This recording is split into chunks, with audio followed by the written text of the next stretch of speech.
Dans cette vidéo, je vais te montrer comment faire pour créer des composants vraiment réutilisables dans tous tes formulaires. Une problématique que tu vas rencontrer quand tu vas vouloir faire des composants que tu vas utiliser dans tes formulaires, c'est que contrairement à des composants de présentation, eh bien, tu auras besoin de faire une liaison avec les éléments de ton formulaire. Mais du coup, tu ne sauras pas dans quel contexte ils seront utilisés. Idéalement, il faudrait que tu puisses en servir dans les template driven forms, donc avec des ngModel, mais également avec des reactive forms, donc avec des formes contrôle ou des formes groupes.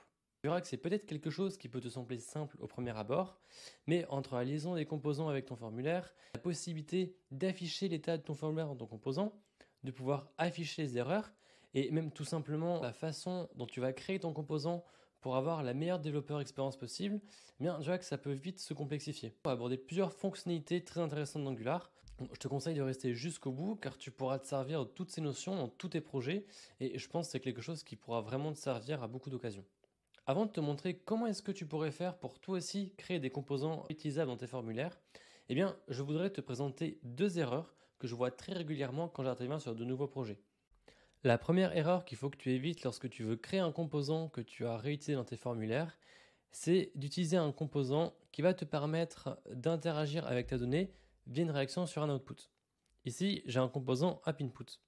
Ce composant, je vais lui passer la valeur de mon formulaire via un input qui s'appelle value, dans lequel je lui passe la propriété firstName. Et sur ce composant, eh bien, imagine que tu as un output qui s'appelle change, qui va te notifier à chaque fois que la valeur à l'intérieur de ton composant est modifiée. Du coup, tu pourras réagir en conséquence et venir la mettre à jour pour que ta variable firstName ici soit alimentée avec la bonne valeur. Le problème que tu auras ici, c'est que effectivement, tu vas être en mesure de mettre à jour ta valeur et de la récupérer. Par contre, tu n'auras pas la possibilité de passer un élément de ton formulaire directement. Si par exemple, tu as utilisé les composants de Angular Material ou de PrimeNG, ou même en passant directement les éléments de ton formulaire à des éléments HTML natifs, eh bien, tu as déjà dû voir que dessus, tu peux lui passer directement ton form control ou passer un input form control name et tu es en mesure de faire un lien directement avec l'élément de ton formulaire. Mais ce qui pose problème, c'est que puisqu'il n'y a pas de lien avec l'élément de ton formulaire, eh bien, tu ne pourras pas bénéficier des validations que tu pourrais gérer automatiquement via les validateurs d'Angular ou même des validateurs que tu aurais créés toi-même manuellement. Et du coup, ça va t'obliger dans ton composant à avoir à la fois une logique d'affichage, mais également une logique de validation pour savoir si ton champ a la bonne valeur ou s'il faut que tu affiches un message d'erreur, et la logique d'interaction avec les autres éléments au sein de ton composant. Et du coup, tu auras quelque chose de plus complexe à maintenir. D'ailleurs, si jamais tu ne l'as pas encore vu, eh bien, je te conseille d'aller voir ma vidéo sur les validateurs, dans laquelle je t'explique comment t'en servir. Et tu vois que dans cette vidéo, je te montre comment est-ce que tu peux utiliser les validateurs natifs d'Angular, ou bien créer tes propres validateurs si tu en as le besoin. La seconde erreur que tu dois absolument éviter, eh bien, ça va être de passer ton form control en input de ton composant, comme on le fait ici par exemple. Contrairement à la situation précédente, eh bien, en passant ton form control en input, eh bien, tu as maintenant la possibilité de savoir si ton champ est valide ou non, parce que tu peux te baser sur les validateurs, et ça du coup c'est une bonne chose. Le problème que tu vas avoir maintenant, c'est que tu vas forcer les personnes qui vont utiliser ton composant à utiliser des reactive forms. Et du coup, ils ne pourront pas utiliser template driven form via des ngModel. Et un autre problème que tu vas rencontrer, c'est que même si ces personnes utilisent des reactive forms, donc avec des formes contrôle, des formes groupes, eh bien ils seront forcés de passer le form control en input et ne pourront pas utiliser le form control name comme ils pourraient le faire ailleurs. Alors c'est toujours un peu mieux que la première erreur, mais il y aurait toujours une différence de comportement entre le composant que tu vas utiliser pour interagir avec ton formulaire, ou alors des composants qui vont être mis à disposition par des librairies comme Angular ou PrimeNG qui eux se basent sur un comportement plus standard. Et ça pose problème parce qu'au final, eh bien, tu ne pourras pas avoir le même comportement sur tous les formulaires de ton application. Maintenant qu'on a vu ces deux erreurs, eh bien, j'imagine que tu te demandes comment est-ce que tu pourrais faire pour pouvoir créer des composants que tu vas réutiliser dans tes différents formulaires, qui laisseront le choix aux personnes qui vont utiliser de pleinement utiliser soit les reactive forms, donc via un form control ou le form control name, soit des template driven forms, donc via ngModel. Et si tu te poses cette question, ça tombe bien car le control value accessor répond justement à cette problématique et je vais dès maintenant te montrer comment est-ce que tu peux t'en servir. En fait, le control value accessor, c'est tout simplement une interface que tu vas utiliser pour créer des composants personnalisés que tu vas pouvoir utiliser avec des reactive forms, donc via les formes control, les formes control name en passant des formes groupes, et les template driven forms, donc via le ngModel. Et le fait d'implémenter cette interface te permet d'indiquer que ton composant va servir de pont entre les champs du formulaire et la valeur que tu vas vouloir afficher ou modifier. Il te suffit d'implémenter cette interface sur tes composants pour que tu puisses avoir un composant réellement réutilisable au sein de tous les formulaires que tu peux rencontrer sur tes différents projets. Voilà à quoi ressemble l'application sur laquelle je vais me baser pendant le reste de cette vidéo pour te montrer comment tu peux te servir des control value accessors et ce que tu peux mettre en place pour avoir des composants vraiment réutilisables sur tes formulaires. On est sur un formulaire assez classique dans lequel on souhaite que l'utilisateur puisse renseigner ses informations pour pouvoir s'inscrire sur une plateforme. En plus de vouloir récupérer la valeur des champs lorsqu'on va cliquer sur le bouton s'inscrire, on va souhaiter ajouter des contrôles sur nos différents champs pour que l'utilisateur puisse envoyer ces informations uniquement lorsque tous les champs requis sont valorisés et en s'assurant que l'adresse mail renseignée est au bon format. Voilà à quoi ressemble le composant qui contient notre formulaire. Tu vois qu'ici, on va utiliser un form group pour pouvoir stocker nos différents champs et également les validateurs associés.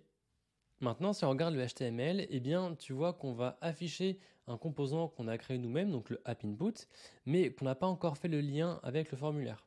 Si on regarde ce qu'il y a dans ce composant, tu vois que pour l'instant, on affiche simplement notre label et notre input. Et au passage, tu vois qu'ici, lorsque je déclare les inputs pour les propriétés de l'ID et du label, il y a une fonctionnalité qui est super pratique et qui est disponible depuis la version 16 d'Angular. C'est que maintenant, tu peux définir un input comme étant required. Et l'avantage, c'est que si la personne qui utilise ton composant oublie de renseigner cet input, tu as un message d'erreur qui va s'afficher et ça ne pourra pas builder. Ok, donc maintenant on a pas mal parlé et c'est le moment d'attaquer la pratique. Donc je vais te montrer comment est-ce que tu peux implémenter l'interface du control value accessor sur ton composant pour le rendre générique et utilisable dans tous tes formulaires. Tout d'abord, tu vas commencer par implémenter l'interface du control value accessor. Je vais commencer par ajouter 3 propriétés qu'on va utiliser plus tard lorsqu'on va implémenter les méthodes du control value accessor. En premier, on aura le value qui va contenir la valeur vraiment stockée en ton composant. Ensuite, on aura une propriété onTouch qui va contenir une fonction qu'on va appeler quand on va renseigner que notre composant a été touched par l'utilisateur. Et enfin, on a une propriété onChange qui contient une fonction qui sera appelée pour mettre à jour la valeur suite à une interaction utilisateur. Donc maintenant qu'on a déclaré ces 3 propriétés, on va implémenter les méthodes du control value accessor. La méthode registerOnChange va prendre en paramètre une fonction et cette fonction, on va venir l'assigner comme valeur de notre propriété onChange. Ça va nous permettre de nous abonner et lorsque la valeur de notre composant sera modifiée depuis l'interface utilisateur, pouvoir notifier le formulaire. Pour la méthode registerOnTouch, on a quelque chose de très similaire. Donc tu vois qu'ici, on va également assigner la valeur reçue en paramètre à notre propriété onTouch pour justement notifier notre formulaire que le champ a été touch lorsque c'est le cas. La méthode writeValue, elle, sera appelée lorsque la valeur que tu vas passer à ton composant sera mise à jour depuis le code. Typiquement, lorsque tu vas vouloir l'initialiser depuis ton formulaire, ou si tu fais un setValue ou un patchValue sur ton form control, il faut que tu aies un moyen de dire à ton composant que la valeur a changé. Et en fait, c'est cette méthode qui sera appelée. Donc tu vois qu'ici, la seule chose qu'on va faire, c'est qu'on va récupérer le paramètre de cette méthode et qu'on va venir l'affecter sur notre propriété value. Maintenant qu'on a implémenté les méthodes du control value accessor, il nous reste à venir mettre à jour le template de notre composant pour les appeler. On va commencer par binder la valeur de l'input sur notre propriété value. Ensuite, lorsqu'on perd le focus sur notre input, on va appeler notre méthode onTouch. Comme ça permet que lorsque l'utilisateur va cliquer ou même en appuyant sur la touche de tabulation, il sera considéré comme touched. Lorsque la valeur de l'input est modifiée via une saisie utilisateur, on vient appeler notre méthode onChange qui du coup va notifier notre formulaire que la valeur a changé et qu'il doit être à jour. Et pour que tu puisses te servir du composant, il te suffit de renseigner le provider pour indiquer que ton composant est une implémentation d'un control value accessor. Ce qui va te rester à faire maintenant, c'est de revenir sur le HTML avec ton formulaire, de venir modifier chacun des champs pour venir ajouter un form control name, comme on a fait ici. Et enfin, en dessous, on va afficher la valeur du formulaire pour t'assurer que lorsqu'on modifie la saisie, la valeur du formulaire est bien mise à jour.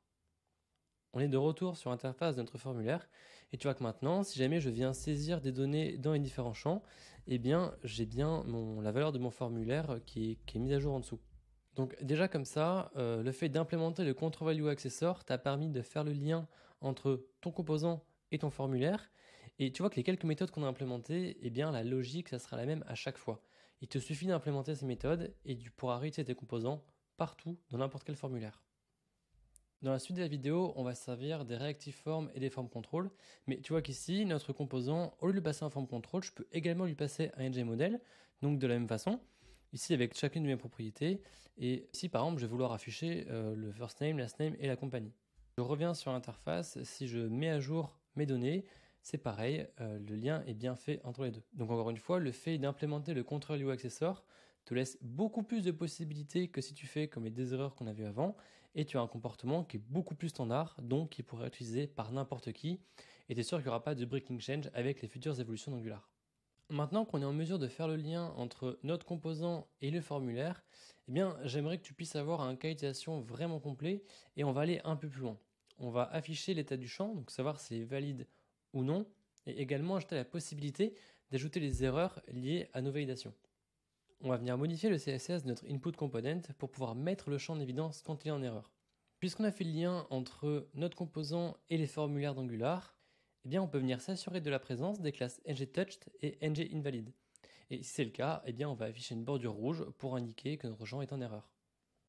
Tu vois, si on retourne sur notre interface, eh bien ici j'affiche mon appInput qui est en surbrillance dans ma console, et je vois que tu as la classe ngUntouched et ngInvalid. À partir du moment du coup où je viens cliquer dessus, eh bien tu vois déjà qu'il apparaît en ngTouched. Et maintenant, si jamais je viens modifier la valeur, eh bien tu vois qu'ici le champ devient valide, donc il y a la classe ngValid. Par contre, si jamais je viens supprimer ma valeur et que du coup la condition du validator required n'est pas remplie, eh bien la classe ngInvalid est associée. Le fait de lier ton composant au formulaire par le contrôle value accessor te permet de bénéficier déjà de cette logique et de pouvoir récupérer ces classes. Maintenant qu'on est en mesure de mettre en évidence lorsque le champ est en erreur, ça serait intéressant de pouvoir afficher l'erreur directement sous notre input.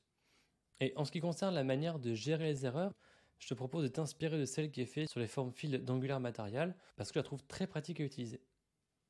Si tu te rends sur la documentation d'Angular Material, eh bien tu peux avoir accès à différents exemples d'utilisation de leurs composants. Et là, on va jeter un œil à la façon dont ils gèrent les erreurs sur leur form field. Et de manière générale, je pense que c'est assez intéressant. Quand tu vois un comportement que tu aimes bien sur une librairie, eh bien, tu peux regarder comment est-ce que tu l'utilises et derrière, tu peux également regarder le code source pour voir comment est-ce que c'est géré et comment est-ce que tu peux reproduire quelque chose de similaire sans avoir besoin de forcément installer toute la librairie si tu as besoin d'un comportement en particulier. Là, ce qui va nous intéresser, c'est que tu vois ici, donc dans les form fields d'Angular Material, on peut afficher un composant materror. Le composant materror, tu vois un exemple ici, c'est que si jamais j'ai un email qui n'est pas valide et que je quitte le champ, eh bien j'ai un message qui va s'afficher en dessous. Il y a plusieurs choses qui sont intéressantes, c'est que déjà effectivement, moi en tant qu'utilisateur de leur composant, eh bien j'ai juste à appeler le materror en mettant mon message ici. Derrière, je vais mettre ma condition pour savoir quand est-ce qu'il doit apparaître. Mais tu vois que ce message d'erreur n'apparaît pas au début. Il apparaît uniquement quand j'ai modifié le composant et que j'ai perdu le focus. Donc en fait, quand ton composant est invalide, mais quand il est touched. Mais là, tu vois que ça, en tant qu'utilisateur, ben moi, j'ai pas besoin de le renseigner. Et c'est super grave parce que tu peux imaginer que c'est un comportement que tu vas vouloir utiliser quasiment systématiquement. Et du coup, rien que le fait de ne pas avoir à gérer cette condition untouched, ça va t'assurer deux choses. La première, c'est tout simplement que tu ne vas pas laisser la responsabilité d'ajouter cette condition que tu auras besoin systématiquement aux personnes qui vont utiliser tes composants. Et puisque du coup ça sera fait automatiquement, eh bien il n'y a pas de risque qu'elles oublient de le mettre et que du coup ton erreur s'affiche alors qu'elle ne devrait pas s'afficher. Et ça te permet d'avoir une meilleure développeur expérience car toi en tant qu'utilisateur, eh bien tu as juste à mettre ton message d'erreur et ta condition et automatiquement tu vas laisser à ton composant le rôle d'afficher ou non cette erreur. Maintenant qu'on a vu ce comportement, eh bien, je vais te montrer comment est-ce que tu pourrais avoir quelque chose de similaire sur tes propres composants pour que tu puisses en servir sur tes applications. Ok, donc maintenant on va y aller étape par étape et on va commencer par créer le composant qui va contenir notre erreur. Tu vois que dans le template, j'utilise quelque chose d'assez simple, à savoir que je mets juste une div avec une classe error, donc qui va venir appliquer le style sur mon erreur, et à l'intérieur, je vais venir afficher un ngContent. Le ngContent, tout ce qu'il va faire, c'est que, comme tu as vu tout à l'heure sur le materror, il va prendre ce qui est à l'intérieur de tes deux balises et il va te l'afficher ici.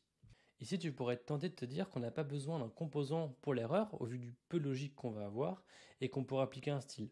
Peut-être que plus tard, du coup, tu voudrais vraiment te faire une librairie avec tous tes composants, et dans ce cas, plutôt que de dupliquer ton style à chaque fois, moi, ça me semble intéressant, tu vois, un composant comme ça, directement d'avoir une sorte de wrapper que tu pourras appliquer à chaque fois.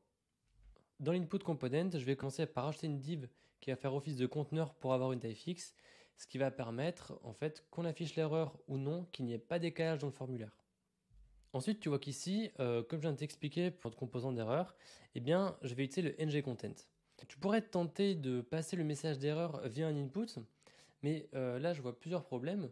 Le premier, c'est que tu vas forcer l'utilisateur à saisir une chaîne de caractères, et peut-être que tu pourrais lui laisser cette souplesse. Dans certains cas, afficher une chaîne de caractères ne suffirait pas. Peut-être qu'il voudrait afficher une icône, ou peut-être qu'il voudrait faire des opérations. Le fait de passer à ngContent, c'est que tu vas laisser cette possibilité à ton utilisateur, ce que tu ne pourrais pas faire avec l'input. Et l'autre avantage que je vois, imagine que tu as un champ avec un email requis, tu pourras avoir 2 messages d'erreur. Le premier, ce serait d'afficher un message d'erreur lorsque le champ n'est pas valorisé, donc pour dire à l'utilisateur qu'il faut renseigner le champ. Et le deuxième, ce serait tout simplement si tu ne rentres pas un email valide. Donc même si tu affiches un message d'erreur, il faudrait que la personne qui utilise ton composant ait la possibilité facilement de pouvoir venir renseigner ces 2 messages. Avec un input, ce serait plus compliqué parce que tu lui forceras à faire une condition et ça serait moins lisible. Alors qu'avec le ngContent, tu lui laisses la responsabilité de mettre sa condition sur chacun des messages et tout se fera très naturellement, sera beaucoup plus agréable à utiliser. L'idée, c'est que puisque ton composant a vocation à être générique, eh bien c'est mieux de laisser plus de possibilités aux personnes qui pourront s'en servir sans leur imposer une manière de travailler. Maintenant qu'on a créé notre composant d'erreur et qu'on l'a ajouté dans notre input, eh bien, il ne nous reste plus qu'à ajouter nos erreurs directement dans les champs de notre formulaire.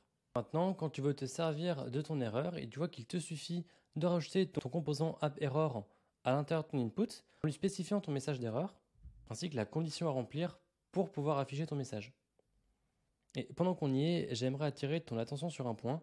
Tu vois que ici, on laisse la responsabilité à la personne qui utilise ton composant d'ajouter le fait que le champ de ton formulaire soit touched pour afficher l'erreur. Alors c'est quelque chose qui est effectivement très simple. Par contre, tu vois que là, ça vient quand même alourdir pas mal la lecture du composant et c'est vraiment pas agréable à utiliser. Je te montrerai un peu plus tard dans cette vidéo comment est-ce que tu peux faire pour déléguer la responsabilité de savoir si le champ de ton formulaire est touch ou non à ton composant générique pour que les personnes qui utilisent tes composants n'aient pas besoin de le remplir eux-mêmes. Si je reviens sur mon interface, tu vois que si je clique sur mon premier champ, donc sur le prénom, et donc que je quitte ce champ sans avoir saisi aucune valeur, eh bien j'ai bien le message d'erreur qui est affiché, et puisque j'ai mis une taille fixe, eh bien le formulaire ne bouge pas. Donc c'est quelque chose qui est très simple à comprendre et qui est beaucoup plus agréable lorsque tu utilises. On a bien le comportement qu'on veut, par contre il nous reste encore un petit détail à modifier. Si on revient dans notre input component, tu vois qu'ici on indique qu'on va afficher tout le contenu via le ngContent. Mais qu'est-ce qui se passe si je passe autre chose qu'une erreur dans le composant? Tu vois qu'ici, je viens d'afficher un message Hello World à l'intérieur de mon input. Si je reviens sur mon interface, tu vois que si j'affiche tout le contenu avec le ngContent, eh bien, je vais afficher ce message. Et bien, pas un comportement qu'on souhaite. Ici, on ne veut afficher que les erreurs. Pour corriger ce problème, il te suffit d'ajouter un select AppError dans ton AppInput, dans le ngContent, pour lui spécifier que tu ne veux afficher que ces éléments.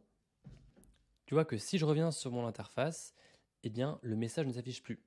Ce qui te permet déjà d'avoir quelque chose de beaucoup plus robuste et tout aussi simple à utiliser. Ce qu'il faut bien que tu gardes en tête, c'est que quand un composant a vocation à être générique, eh bien, il peut être utilisé dans énormément de situations différentes. Et tu ne peux pas savoir toutes les situations dans lesquelles il sera utilisé, ni s'il sera utilisé correctement. Donc même si de ton côté, l'objectif, c'est de permettre le plus de souplesse à l'utilisateur, il faut aussi que tu mettes en place des contrôles qu'on vient de faire pour s'assurer que le composant fonctionnera dans la plupart des situations. Quand je t'ai montré tout à l'heure le comportement des champs d'Angular Material, eh bien, on a vu que l'erreur ne s'affichait que lorsque le champ était touched, mais que ce n'était pas la personne qui utilise le composant d'ajouter cette condition. Eh bien, je vais te montrer dès maintenant comment est-ce que tu peux obtenir le même résultat pour simplifier tes composants. Quand tu vas implémenter l'interface du control value accessor, eh bien, tu vas faire le lien entre la valeur du formulaire et ton composant. Mais ce n'est pas pour autant que tu as accès au form control auquel tu vas rattacher le composant. Et ce qu'il faudrait ici, c'est qu'on puisse se baser sur ce form control pour savoir s'il est touched, et si c'est le cas, eh bien on va afficher notre message d'erreur. Maintenant que je dis ça, il y a peut-être quelque chose qui te semble bizarre, c'est dans le cas où tu vas utiliser un template-driven form, donc avec le ngModel, tu n'auras pas de ngControl. Et bien en fait, figure-toi que si, tu en auras un. Si on jette un œil à la documentation d'Angular sur le ngModel, eh bien tu verras que lorsque tu utilises un ngModel, Angular va créer une instance d'un form control pour le lier à un élément de DOM. Ce qui veut dire que tu utilises les template driven form ou les reactive form, au final, tu utiliseras toujours des form control. Notre prochain objectif, ça va être de récupérer le form control qui est associé à notre composant pour pouvoir récupérer des informations sur son état, en l'occurrence, savoir est-ce qu'il est touched ou non. Dans notre input component, on va commencer ici par ajouter une propriété control de type form control. Et le souci qu'on va avoir, c'est qu'on n'est pas en mesure de le récupérer lors de la construction du composant, car le lien entre notre composant et notre champ n'aura pas encore été fait. On aura besoin d'accéder à l'instance du ngControl qui aurait été instanciée dans notre composant. En temps normal, tu pourrais servir de la méthode inject, mais le problème c'est que cette méthode inject, tu n'y as pas accès n'importe quand. Et nous, on va récupérer le contrôle une fois que notre composant sera prêt, donc dans le ngInit, et du coup, on n'aura pas accès à cette fonction. Plutôt que de passer par la méthode inject, eh bien, il suffit de récupérer l'instance d'injector. Tu verras qu'on pourra récupérer le ngControl de la même façon. Comme je t'ai dit, dans le ngInit, eh bien, on va venir récupérer la valeur du form control associé à notre composant pour l'affecter dans la propriété control. Ensuite, on va venir créer une méthode getControl qui va être responsable de récupérer le form control en fonction de comment est-ce qu'on fait le lien entre notre composant et le champ du formulaire, que ce soit via le ngModel, via un form control name, ou dans les autres cas, donc via un form control ou un form group par exemple. Comme je te disais juste avant, dans la mesure où on n'est pas dans un contexte d'injection, on ne peut pas utiliser la méthode inject, mais on peut avoir le même comportement en utilisant la méthode get de l'injecteur pour récupérer l'instance du ngControl associée à notre composant. Pour pouvoir conditionner l'affichage de notre erreur sur le fait que le champ soit touch, et bien après il nous suffit tout simplement d'ajouter une condition dans le template de l'app-input en ajoutant un ngIf control touched. Donc, pour s'assurer que la fonctionnalité qu'on vient d'implémenter fonctionne correctement, tu vois qu'ici je suis retourné dans le template de mon formulaire et j'ai supprimé toutes les conditions sur le fait que le champ était en touched. Si je reviens sur mon interface, tu vois que je n'affiche aucune erreur, mais à partir du moment où mon champ est touched et qui n'est pas valide, eh bien mon message d'erreur ici s'affiche. Ce qui veut dire qu'on a bien le comportement désiré.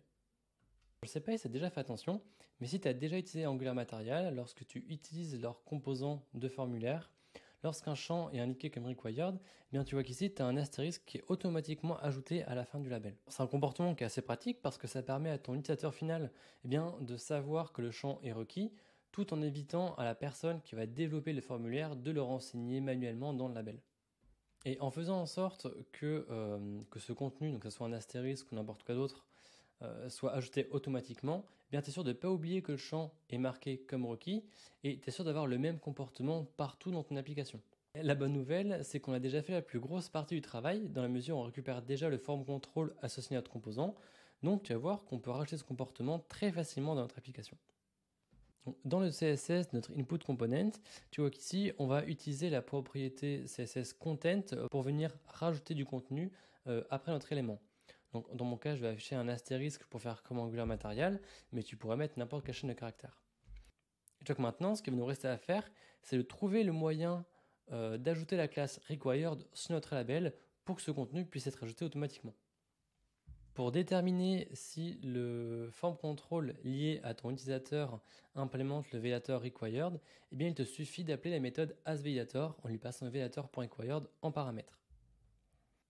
Tu vois que le validator required que j'utilise dans le template, eh bien en fait a une syntaxe un peu comme une enum.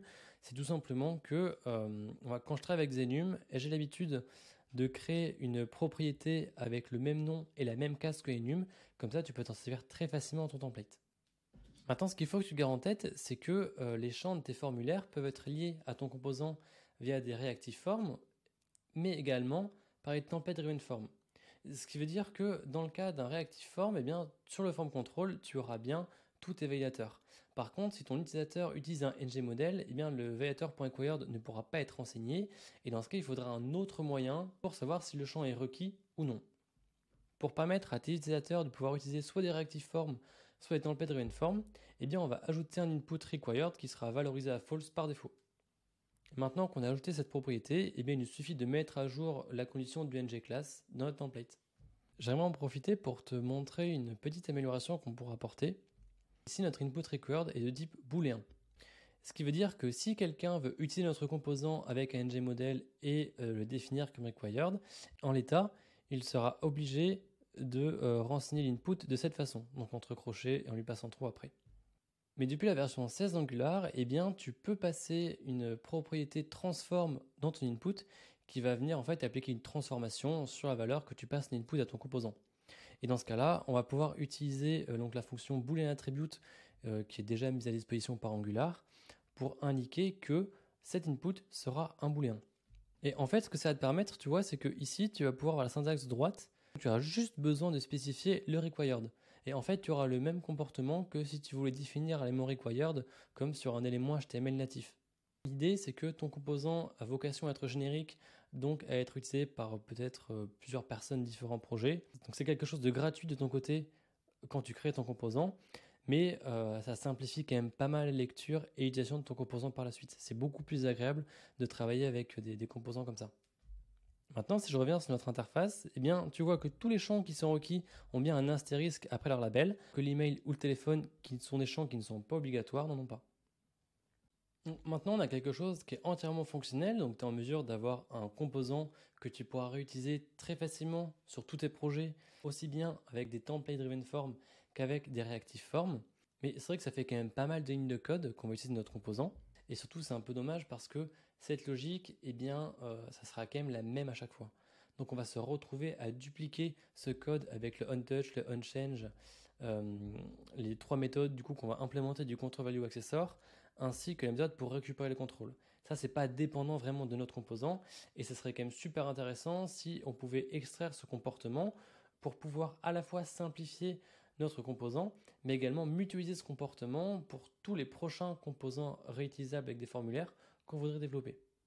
Pour pouvoir mutualiser toute la logique liée au control value accessor, ce qu'on peut faire, c'est créer une nouvelle classe abstraite. On vient récupérer tout le code qu'on avait dans le input component qui est vraiment lié au control value accessor. Donc, que ce soit par rapport au fait de récupérer le contrôle, d'écrire la valeur ou bien de notifier des changements. En fonction du composant qui va étendre cette classe, eh bien, on pourra avoir différents types de données. Par exemple, dans le cas de notre input, ça sera très certainement un string. Mais si tu veux pouvoir étendre cette classe, par exemple, dans un composant du multiselect, peut-être que tu auras un tableau et un tableau d'objets spécifique. Ici, le fait de mettre T entre chevrons, ça veut tout simplement dire que cette classe utilise des generics, et donc, tu vois qu'à chaque fois, ici, tu auras le même type utilisé. Si je reviens dans mon input component, tu vois que maintenant, j'ai un composant qui est beaucoup plus simple, parce que toute cette logique en fait de liaison entre mon formulaire et ma donnée, elle est maintenant présente dans la classe base_control_value_accessor dont j'hérite. Et comme je t'ai dit, puisque ici, la valeur de mon input, eh bien, ça sera un string, je vais lui passer un type string. Donc maintenant, tu vois qu'on a eu l'exemple pour cet input component, mais tu pourrais très bien te resservir de cette classe exactement de la même façon sur tous ces autres composants. Ce qui te resterait quand même à faire, ça serait ici donc de définir ton provider avec ton nouveau composant. Mais sinon, tout ce qui est logique de récupération des contrôles, de liaison avec le formulaire, tout ça, c'est totalement abstrait. Et en fait, ici, tu vas pouvoir te concentrer vraiment sur la logique propre à ton composant et du coup, à ce que tu vas en faire. C'est un cas qui peut paraître simple, mais qui est très intéressant parce que ça nous a permis de toucher à plusieurs fonctionnalités d'Angular. Si tu veux avoir accès au code, je te mettrai en description le lien d'un StackBits et du repo pour la vidéo. Si tu as la moindre question, n'hésite pas à la poser en commentaire ou à m'envoyer un message sur LinkedIn. Je te mettrai également le lien dans la description. Si je peux t'aider, ça sera avec plaisir. Salut!